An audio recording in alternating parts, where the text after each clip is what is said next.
السلام علیکم ورحمۃ اللہ وبرکاتہ۔ الحمد للہ ان الحمد للہ نحمده ونستعینه ونستغفره ونعوذ باللہ من شرور انفسنا ومن سیئات اعمالنا من يهده الله فلا مضل له ومن يضلل الله فلا هادي له واشهد ان لا اله الا الله واشهد ان محمدا عبده ورسوله۔ رب اشرح لي صدري ويسر لي امري واحلل عقدة من لسانی یفقہوا قولی رب زدنی علما رب زدنی علما رب زدنی علما آمین یا رب العالمین۔ ہر قسم کی تعریف اور شکر اللہ رب العزت کے لیے لائق اور زیبا ہے، جو ساری کائنات کا ایک و تنہا خالق، مالک، مربی اور منتظم ہے، جو ساری کائنات کو وجود بخشنے والا، ہر مخلوق کی حفاظت کرنے والا اور ہر مخلوق کی ہر ضرورتوں کا پورا کرنے والا ہے۔ درود و سلام ہو انبیاء اکرام پر، جنہیں انس اور جن کی رشد و ہدایت کے لیے مبعوث فرمایا گیا، خصوصاً نبی مکرم رحمت للعالمین امام الانبیاء محمد صلی اللہ علیہ وسلم پر اور آپ کے اصحاب پر۔ معزز سامعین اکرام، کل ہم نے سورہ فاتحہ کے تعلق سے سورہ فاتحہ کے نام، سورہ فاتحہ کی فضیلت اور تعوذ یعنی اعوذ باللہ من الشیطان الرجیم، استعاذہ، یہ دونوں اللہ رب العزت کی مدد کے تعلق سے ہے کہ ہم اللہ رب العزت سے مدد طلب کریں، اور بسم اللہ الرحمن الرحیم کے تعلق سے پڑھا۔ آج ہم الحمدللہ رب العالمین کی تفسیر مختصر سی پڑھیں گے۔ سورہ فاتحہ، سورہ کی کیا میننگ ہے؟ سورہ کہتے ہیں بلندی کو، یعنی قرآن کی صورتوں کو سورہ کیوں کہا جاتا ہے؟ کیونکہ یہ صورتیں انتہائی رفیع الشان اور بلند و بالا، عظیم المرتبہ، انتہائی اونچی، با اعتبار مقام و مرتبے کے ہیں۔ دوسرا معنی اس کا یہ بھی ہے کہ جو ان صورتوں کو پڑھے گا، یاد کرے گا، تفسیر سیکھے گا اور معلوم کرے گا یا عمل کرے گا، تو وہ بھی ان صورتوں کی برکت سے بلند مقام پر فائز ہوگا۔ یہ صورتیں خود بلند، رفیع الشان ہیں اور پڑھنے والے کو بلندی پر فائز کرتی ہے دنیا و آخرت میں، جیسا کہ رسول اللہ صلی اللہ علیہ وسلم نے فرمایا، اللہ سبحانہ و تعالیٰ اس قرآن کی برکت سے قوموں کو رفعت اور عروج عطا فرماتا ہے، اور اسی قرآن کی وجہ سے قوموں میں پستی اور ذلت کو کے گھڑے میں اسے اتار دیتا ہے۔ یعنی اگر اس قرآن کا ہم حق ادا کریں گے تو اللہ رب العزت ہمیں بلندیاں عطا فرمائے گا، اور تاریخ شاہد ہے اس بات کی کہ جب قوموں نے اللہ رب العزت کے کلام کا حق ادا کیا تو اللہ رب العزت نے انہیں عروج بخشا، انہیں عزت بخشا، اور جب قوموں نے اللہ رب العزت کے کلام کو پس پشت ڈال دیا، یعنی اس کا حق ادا نہیں کیا، اس پہ ایمان نہیں لایا، اس کے علم کو نہیں سیکھا، اس پر عمل نہیں کیا اور لوگوں تک نہیں پہنچایا، تو گویا کہ اس کے حقوق کو ادا نہیں کیا، تو اللہ رب العزت نے اسے تہ و بالا کر دیا، تباہ اور برباد کر دیا۔ تو سورت کا معنی ہے بلندی، اور یہ اللہ رب العزت کی طرف سے ہمارے لیے ایک بہت ہی قیمتی اور نایاب اللہ رب العزت کا انعام ہے، اس کا احسان ہے کہ اس نے ہم سے کلام کیا۔ سورہ فاتحہ نکالیں، لفظی ترجمہ، اعوذ باللہ من الشیطان الرجیم، اے اللہ ہم تیری پناہ میں آتے ہیں شیطان سے، بسم اللہ الرحمن الرحیم، اللہ کے نام سے جو رحمان اور رحیم ہے، بھی ساتھ اسم نام اللہ، رحمان جو نہایت مہربان ہے، اور رحیم جو بار بار رحم کرنے والا ہے۔ الحمد یعنی تمام، سب، حمد تعریف، تو الحمد سب تعریف، للہ اللہ ہی کے لیے ہے، رب جو رب ہے، العالمین تمام جہانوں، اور رحمان بہت مہربان، نہایت مہربان، اور رحیم نہایت رحم کرنے والا، مالکی مالک ہے، مالکی یوم الدین، یوم دن کا، دین بدلے کے یعنی جزا کے، جزا اور سزا کے دن کا مالک، ایا کا صرف تیری ہی، یعنی ہم صرف تیری ہی، نعبدو ہم عبادت کرتے ہیں، اور ایا کا صرف تیری ہی، ایا کا صرف تیری ہی، نستعین ہم مدد چاہتے ہیں یا مدد مانگتے ہیں، اہدنا ہدایت دے ہمیں، اہدنا ہدایت دے ہمیں، الصراط راستے کی، مستقیم سیدھے کی، صراط راستہ، الذین ان کا، انعمتا انعام کیا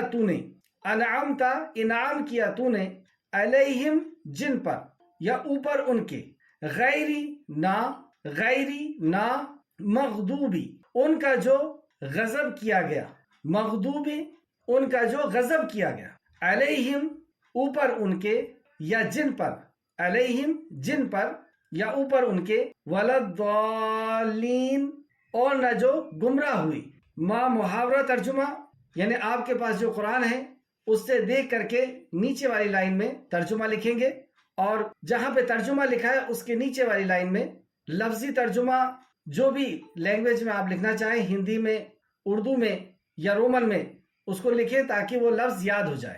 ماں محاورہ ترجمہ، الحمدللہ رب العالمین، الحمدللہ تمام تعریف اللہ ہی کے لیے ہے، رب العالمین جو جہانوں کا رب ہے، اور الرحمن الرحیم نہایت مہربان بڑا رحم کرنے والا، مالکی یوم الدین مالک ہے روز جزا کا، یعنی بدلے کے دن کا مالک، آخرت کا مالک، قیامت کے دن کا مالک، روز جزا کا مالک۔ ایاک نعبد و ایاک نستعین ہم تیری ہی عبادت کرتے ہیں، ایاک نعبد ہم تیری ہی عبادت کرتے ہیں، و ایاک نستعین اور تجھ ہی سے مدد چاہتے ہیں۔ اہدنا الصراط المستقیم ہدایت دے یعنی دکھا ہمیں سیدھا راستہ، صراط الذین انعمت علیہم ان لوگوں کا راستہ جن پر تو نے انعام کیا، غیر المغضوب علیہم ولا الضالین آمین، اور نہ ان لوگوں کا جو گمراہ ہوئے، آمین۔ اے اللہ اسے قبول فرما یا ہماری اس دعا کو قبول فرما۔ تو کل کی کلاس میں ہم نے پڑھا تھا سورہ فاتحہ کے نام، سورہ فاتحہ کی فضیلت اور تعوذ، استعاذہ یعنی اللہ رب العزت سے مدد طلب کرنا قرآن کے پڑھنے کے پہلے، اور اس کے الفاظ وہ جو اللہ رب العزت نے سکھائے، اعوذ باللہ من الشیطان الرجیم، اے اللہ ہم تیری پناہ میں آتے ہیں شیطان سے، بسم اللہ الرحمن الرحیم اللہ کے نام سے جو رحمان اور رحیم ہے۔ تو اس عظیم کام کو ہم اللہ رب العزت کے نام سے شروع کرتے ہیں، اور ہر کام ہمیں اللہ رب العزت کے نام سے شروع کرنے کی تعلیم دی گئی۔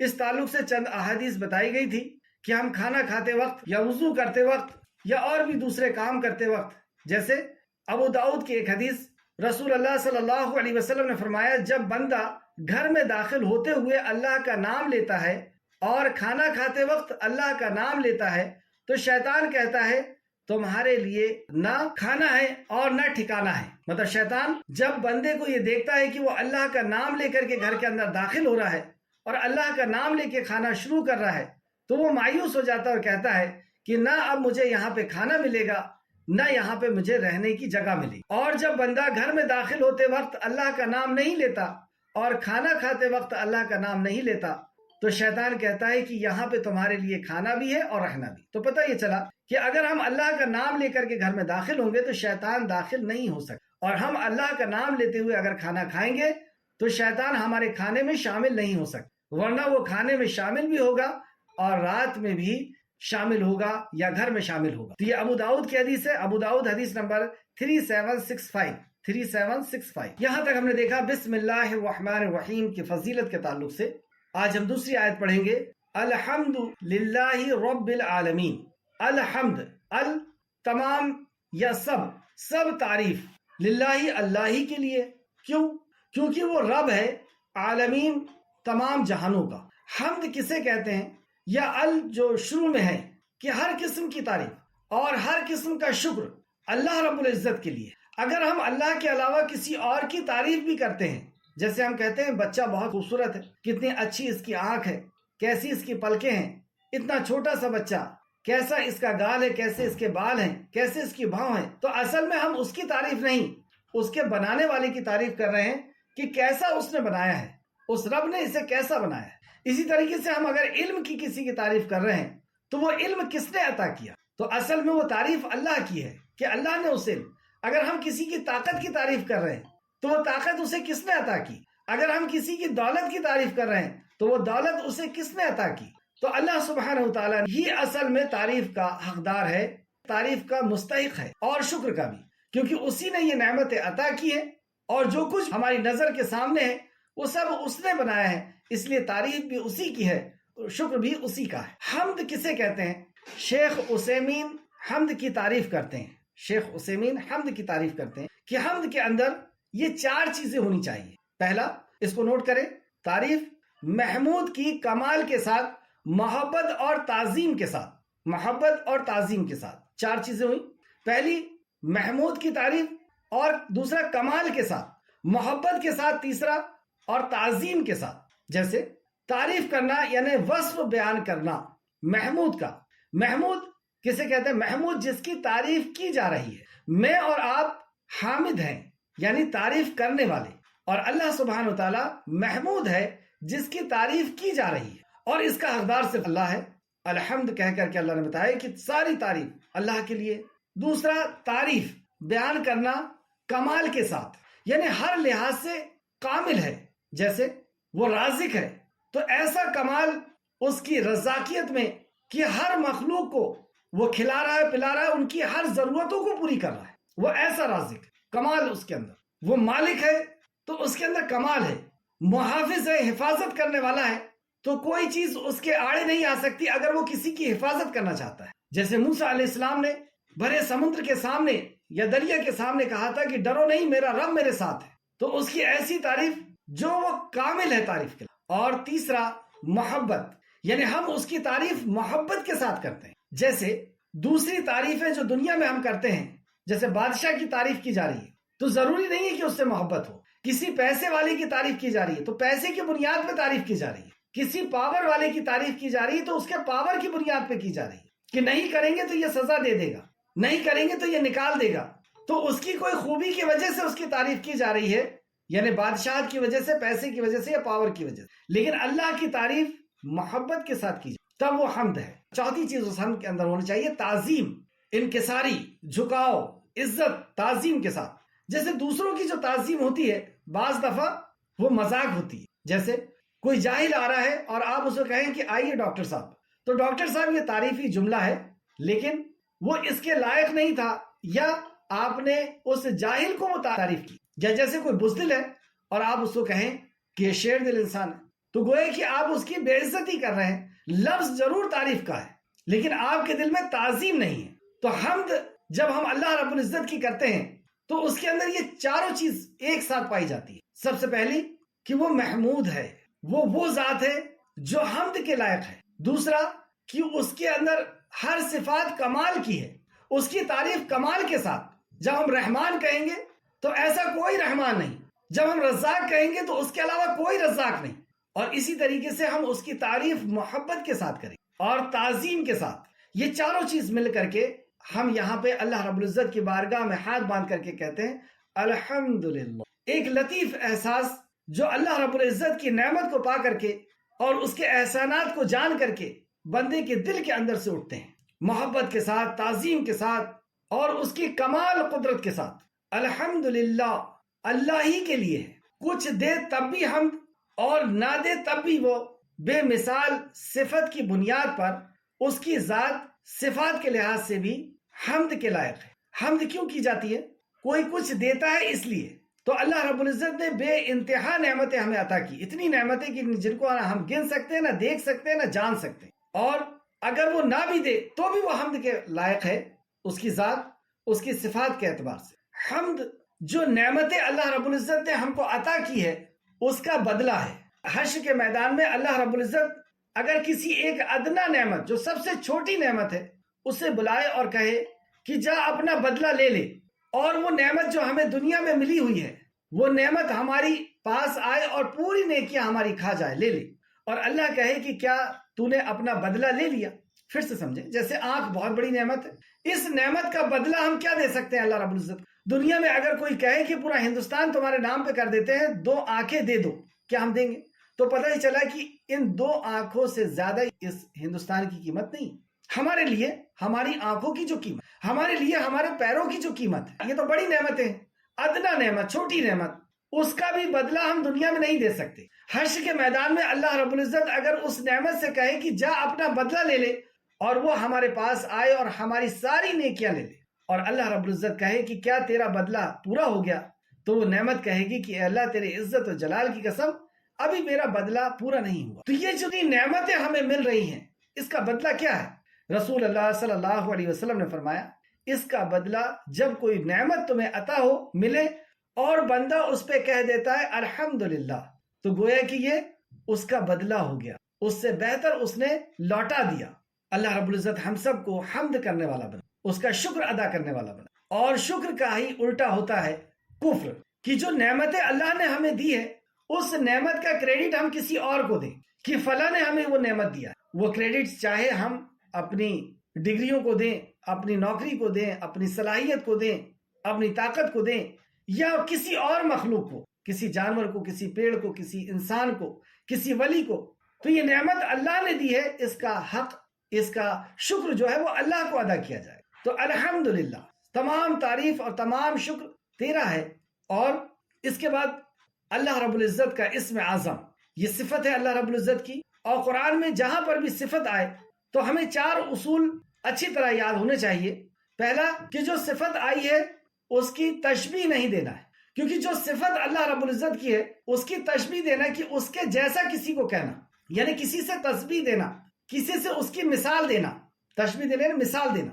تو اللہ نے فرمایا لیسا کمثلہ شیء وہو السمیع البصیر، اللہ کی مثل کوئی نہیں، تو تشبیہ نہیں دینا ہے۔ دوسرا، انکار نہیں کرنا ہے کیونکہ اللہ نے خود اپنی صفت بیان کی ہے۔ اور تیسرا، مثال نہیں دینا ہے، جو اللہ ہے اللہ کے لیے کوئی مثال نہیں دی جا سکتی، اس کی کسی صفت میں کسی کی کوئی مثال نہیں۔ اور نہ ہی معنی کو بدلنا ہے کہ اللہ کی پکڑ سخت ہے، گویا کہ اللہ کے فرشتے کی پکڑ سخت ہے، نعوذ باللہ، نہیں۔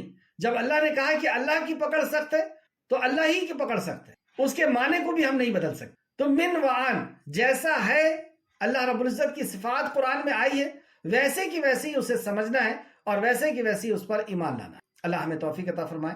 تو یہ اللہ رب العزت کا اسم اعظم ہے، اللہ واجب الوجود، جس کا وجود واجب ہے ہمیشہ سے اور ہمیشہ ہمیش کے لیے۔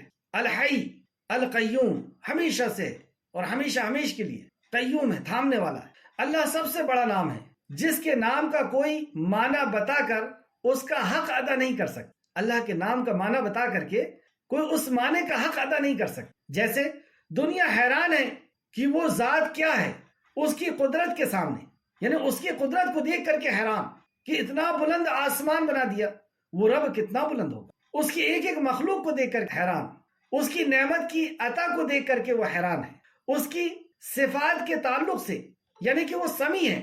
وہ کیسا سمیع ہے کہ اس قدر مخلوق اور اپنی اپنی بھاشا میں، اپنی اپنی لینگویج میں وہ پکارتی ہے اور وہ سب کی پکار کو سنتا ہے۔ کیسا سننے والا ہے، کیسا جاننے والا ہے، وہ کیسا دیکھنے والا ہے کہ دن ہو یا رات ہو، کالی رات میں کالے پہاڑ کے نیچے کوئی کالی چیوٹی چل رہی ہے تو اس کی قدموں کی آہٹ کو وہ سنتا ہے، اسے وہ دیکھتا ہے۔ تو اللہ رب العزت کے تعلق سے تفسیر ابن کثیر جلد نمبر 1 اور صفحہ نمبر 95 میں لفظ جلالت اللہ کا معنی رب تبارک و تعالیٰ کا ذاتی علم ہے، بیان کیا جاتا ہے کہ اسم اعظم ہے، اس لیے کہ تمام اچھی صفات کے ساتھ اسے اسم پاک کو موصوف قرار دیا جاتا ہے۔ مطلب جتنی بھی اللہ کی صفت ہے، جیسے رحمان کس کی صفت ہے؟ اللہ کی، تو اللہ کے ساتھ ہر نام کو لیا جاتا ہے۔ جیسا کہ ارشاد باری تعالیٰ ہے، هو اللہ الذی لا الہ الا هو، وہ اللہ ہے، اس کے علاوہ کوئی عبادت کے لائق نہیں۔ عالم الغیب، وہ غیب کا جاننے والا ہے، یعنی چھپی ہوئی چیزوں کا وہ جاننے والا ہے۔ والشہادہ، هو الرحمن الرحیم، اور وہ رحمان ہے اور وہ رحیم ہے۔ هو اللہ الذی لا الہ الا هو، وہی عبادت کے لائق ہے، اس کے علاوہ کوئی عبادت کے لائق نہیں۔ المالک، وہ مالک ہے۔ القدوس، وہ پاک ہے۔ السلام، سلامتی والا ہے، یعنی سلامتی عطا کرنے والا ہے۔ المؤمن، امن دینے والا ہے۔ المحیمن، نگہبان ہے۔ عزیز الجبار المتکبر، سبحان اللہ عما یشرکون۔ هو اللہ الخالق البارع المصور، له اسماء الحسنى یسبح له ما فی السماوات والارض وهو العزیز الحکیم۔ وہی اللہ ہے جس کے سوا کوئی معبود نہیں، وہ پوشیدہ اور ظاہر کا جاننے والا ہے، یعنی چھپی اور ظاہر چیزوں کا جاننے والا ہے۔ وہ بڑا مہربان، نہایت رحم کرنے والا ہے۔ وہی اللہ ہے جس کے سوا عبادت کے لائق کوئی نہیں۔ وہ بادشاہ ہے، نہایت پاک، ہر عیب سے پاک، سلامتی والا، امن دینے والا، نگہبان، غالب، زبردست۔ تو یہاں پہ اللہ رب العزت کی صفات بیان کی گئی۔ اس کی دلیل لکھیں آپ سورہ حشر آیت نمبر 22 سے 24 اور سورہ آراف آیت نمبر 180۔ اور اللہ کے لیے تو سب اچھے سے اچھے نام ہیں، تو اس کو اس کے نام کے ساتھ پکارو۔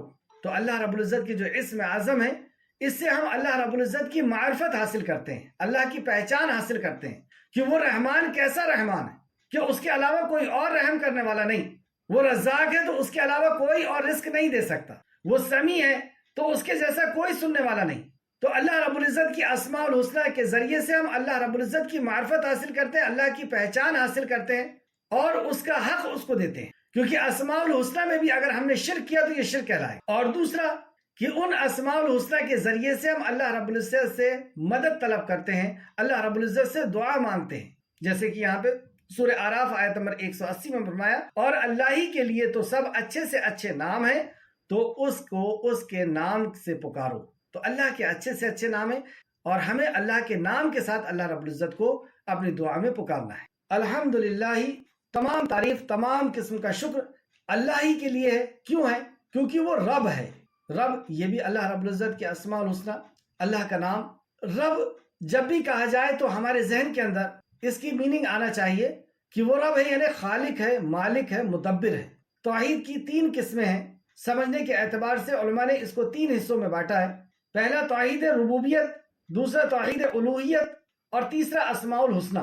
تو توحید ربوبیت جب رب کہا جائے یا رب کا نام کہیں آئے تو رب کے اندر ہمیں 3 چیزیں فوراً ذہن کے اندر آنی چاہیے. اور رب کا جاننا کتنا ضروری، اس تعلق سے آپ دیکھ سکتے ہیں سورہ ملک آیت نمبر 6 کے اندر اللہ فرماتا ہے، اور جس نے اپنے رب سے کفر کیا، اپنے رب کے ساتھ جس نے کفر کیا یعنی رب کا انکار کیا، تو اس کے لیے عذاب جہنم کا وبئس المصیر، اور اس کے اندر اس کا ہمیشہ ہمیشہ کا ٹھکانہ ہے. تو رب کو اگر نہیں جانا اور سب کچھ جان لیا اور سب کچھ کر کے گیا ہے، وہ ہر قسم کی عبادت کر کے گیا ہے، لیکن رب کو نہیں جانا اور رب کا حق ادا نہیں کیا، تو عذاب جہنم کا اللہ رب العزت یہاں پہ وعید دیا. اور آپ دیکھیں یہ قرآن کی آیت جہاں سے قرآن کا آغاز ہو رہا ہے اس میں رب کا تعارف کرایا جا رہا ہے. اور جو پہلی سورت نازل ہو رہی اقرا بسم ربک الذی، اس میں بھی رب. اور انبیاء علیہ السلام جب اللہ رب العزت سے دعا مانگتے، استعانت مدد مانگتے، دعا مانگتے تو رب کے وسیلے سے مانگتے. رب رحمہما کما ربیانی صغیرا، رب زدنی علما، رب اوزنی، رب کے وسیلے سے. اور جب ہم مر کر کے قبر کے اندر جائیں گے تو سب سے پہلا سوال بھی ہم سے یہی ہوگا، من ربک، تیرا رب کون؟ تو رب کو اگر ہم نے نہیں جانے تو ہم اس کو رب مان کر کے کیسے جئیں گے؟ پہلے رب کو جاننا ہوگا. اور اگر ہم نے رب کو نہیں جانا تو سورہ ملک آیت نمبر 6 کے مطابق تو اس کے لیے عذاب جہنم ہے اور یہ اس کا ٹھکانہ ہے. تو رب جیسے ہی کہیں گے تو ہمارے ذہن کے اندر 3 باتیں آنا چاہیے. پہلا خالق، دوسرا مالک اور تیسرا مدبر. خالق یعنی پیدا کرنے والا. کن کن چیزوں کو اللہ نے پیدا کیا؟ جمادات، نباتات، حیوانات. ہندی میں لکھ لیں، جمی ہوئی چیزوں کو، جیسے پہاڑ وغیرہ ہے. نباتات اگنے والی چیزوں بھی اسی نے پیدا کیا. اور حیوانات چلنے والی چیز، وہ اڑ کر کے چلیں، رینگ کر کے چلیں، 2 پیروں سے چلیں، 10 پیروں سے چلیں. تو یہ چلنے والی جتنی بھی چیزیں ہیں ان کو بھی پیدا. تو صرف کیا ان کو پیدا کیا اللہ نے؟ نہیں، پیدا کرنے کے ساتھ ساتھ ان کی حفاظت بھی کر رہا ہے اور ان کی ہر ضرورتوں کو پوری کر رہا ہے. ان کے بولے بغیر ان کی ضرورتوں کو اس نے دیا. ہم نے مانگا نہیں تھا کہ ہمیں آنکھ دینا، کان دینا، ہمیں پیر دینا، ہاتھ دینا. ہماری ضرورتوں کو ہم سے زیادہ ہمارا رب جاننے والا، اور بغیر مانگے ہمیں دیا. تو ہماری ضرورتوں کا بھی وہ پورا کرتا ہے. اور ان ضرورتوں میں ایک ضرورت جو سب سے اہم ضرورتوں میں سے ہے، اور وہ ہے ہمارا زندگی جینے کا طریقہ. تو یہ طریقہ بھی اللہ رب العزت نے ہمیں عطا کیا. تو ہماری ضرورتوں کو بھی پوری کرتا ہے اور حفاظت بھی کرتا ہے. تو رب کا پہلا معنی کہ وہ خالق ہے، پیدا کرنے والا، اور ضرورت کا پورا کرنے والا بھی، حفاظت بھی دینے والا. دوسرا وہ مالک ہے، پیدا کر کے اس نے کسی اور کی ملکیت میں ہمیں نہیں دیا کہ اس نے ہمیں پیدا تو کر دیا لیکن کسی اور کی ملکیت میں دے دیا. اب وہ جیسا چاہے ہمارے ساتھ سلوک کرے، وہ ہمیں کھلائے پلائے یا نہ کھلائے، ہمیں اچھے سے رکھے نہ رکھے. یہ اللہ کا بہت بڑا احسان کہ اس نے اپنی ملکیت میں رکھا کہ اللہ کے چاہے بغیر کوئی ہم پر قابو نہیں پا سکتا. کوئی ہماری عزت اور ذلت کا مالک نہیں، کوئی ہمارے رزق کا مالک نہیں، کوئی ہماری زندگی اور موت کا مالک نہیں، کسی بھی چیز کا کوئی مالک اللہ رب العزت. اور تیسرا مدبر، پلان کرنے والا کہ کب کون پیدا ہوگا، کہاں پیدا ہوگا، کیا اس کو ملے گا، کب مرے گا. اس میں پلان کی ضرورت ہے نہیں. تو یہ سب پلان کے تحت ہو رہا ہے کہ کہاں پہ بادل آئیں گے، کہاں برسے گا، کتنا برسے گا، ہوا کہاں سے چلے گی، کہاں پہنچے گی، کون سی ریس آئے گی اور کس طرح وہ اوزون میں روک دی جائے گی، الٹرا وائلٹ ریس. تو یہ سارا پلان جو ہے وہ اللہ رب العزت کا کیا. تو جیسی رب آئے ہمارے ذہن کے اندر، رب کا نام آئے تو ہمارے ذہن میں یہ 3 بات آئے گی کہ وہ خالق ہے، مالک ہے، مدبر ہے. خالق یعنی پیدا کرنے والا ہے اور حفاظت بھی کرتا ہے، ضرورت بھی پوری کرتا ہے، اس لیے پالنہار بھی کہتا ہے. اور دوسرا وہ مالک بھی ہے، اسی کا زور ہم پر چلتا ہے، اس کے علاوہ کسی اور کا زور ہم پر نہیں چلتا، نہ ہماری تقدیر پر، تقدیر پہ ساری چیزیں آ گئیں، تو صرف اللہ رب العزت کا زور ہے، وہ مالک ہے اور مدبر، پلان بھی اسی کا ہے کہ کب کون آئے گا، کون جائے گا، کیا ہوگا کیا نہیں ہوگا، وہ پلان بھی کرتا ہے اور اس کو پھر وجود بھی بخشتا ہے یا اس کو اپلائی بھی کرتا ہے۔ کس چیز کا رب ہے؟ کسی ایک قبیلے، خاندان، قوم، برادری، دیش؟ جواب دیا عالمین۔ عالمین اس کا روٹ ہے علم، عین لام میم۔ علم کا مطلب ہوتا ہے، علم ہم کس کے لیے استعمال کرتے ہیں؟ علم فلیگ، جھنڈے، اور جھنڈا کسی کی پہچان ہوتا ہے، کسی دیش کی۔ تو یہ عالم، پوری جو کائنات ہمیں نظر آ رہی ہے، جتنی بھی مخلوق ہے، جتنی بھی کائنات ہمیں نظر آ رہی ہے، یہ عالم ہے اور یہ اللہ کی پہچان ہے، اللہ کے وجود کی دلیل ہے۔ مخلوق خود اس بات کی دلیل ہے کہ اس کا کوئی خالق ہے، کریشن اس بات کی دلیل ہے کہ اس کا کوئی کریٹر ہے، بنی ہوئی چیز اس بات کی دلیل ہے کہ اس کا کوئی بنانے والا ہے۔ تو ہر قسم کی تعریف اور شکر اللہ کے لیے، کیوں؟ کیونکہ وہ رب ہے، اور رب کس کا ہے؟ ساری کائنات، ایک کائنات نہیں، دو نہیں، تین نہیں، ساری کائنات کا رب، جہاں پر بھی جو بھی مخلوق ہے ان سب کا وہ رب ہے، اس لیے اسی کے لیے تعریف ہے اور اسی کے لیے شکر۔ اور یہ تعریف اور شکر اس انداز سے دل کے احساس کے ساتھ ہوگا، وہ جو چار چیز بتائی گئی کہ وہ ہمارا محمود ہے، یعنی ہم اس کی حمد کرتے ہیں، تعریف کرتے ہیں اور کمال ہے اس کے اندر، اور تیسرا محبت، اور چوتھا تعظیم کے ساتھ۔ تو الحمدللہ رب العالمین، ہر قسم کی تعریف اور شکر اللہ کے لیے جو رب ہے، عالمین، سارے جہاں۔ جب بندہ اللہ رب العزت کی بارگاہ میں ہاتھ باندھ کر کے جب یہ اقرار کرتا ہے، جب یہ اعلان کرتا ہے، دنیا میں کوئی ایسا نہیں کہ جس کی تعریف کی جائے، جس کا شکر ادا کیا جائے مگر اللہ رب العزت کے۔ نبی کریم صلی اللہ علیہ وسلم نے فرمایا کہ اللہ رب العزت اس کا جواب دیتا ہے کہ میرے بندے نے میری حمد بیان کی۔ اور اگر ہم اس کو بغیر سمجھے قرآن نماز کے اندر پڑھ رہے ہیں تو ہم سوچیں کہ ہم کتنا بڑا نقصان کر رہے ہیں۔ نماز کے اندر بغیر سمجھے پڑھنا، قرآن میں ایک جگہ اللہ نے فرمایا کہ جب تم نشے کی حالت میں ہو تو نماز کے قریب نہ جاؤ۔ کیوں؟ جب نشے کی حالت میں ہے تو نماز کے قریب کیوں نہیں جا سکتے؟ اللہ نے فرمایا اس لیے کہ تم کیا کہتے ہو تمہیں پتا نہیں، عقل ڈھک گئی ہے نشے کی وجہ سے، اور تم کیا کہتے ہو تمہیں پتا نہیں۔ تو پتہ یہ کیا چلا کہ ہم کیا کہتے ہیں ہمیں پتا ہونا چاہیے۔ یہ کیا کہ ہم بغیر پیے کا نشہ ہے کہ ہمیں کچھ پتا ہی نہیں اور ہم کیا کہہ رہے ہیں۔ کوئی اگر ہم سے یہ پوچھے کہ بھائی آپ کیا کر رہے تھے، ہم بتائیں کہ پریئر کر رہے تھے، پرارتھنا کر رہے تھے۔ کیا پرارتھنا کی ہے تم نے، کیا مانگے؟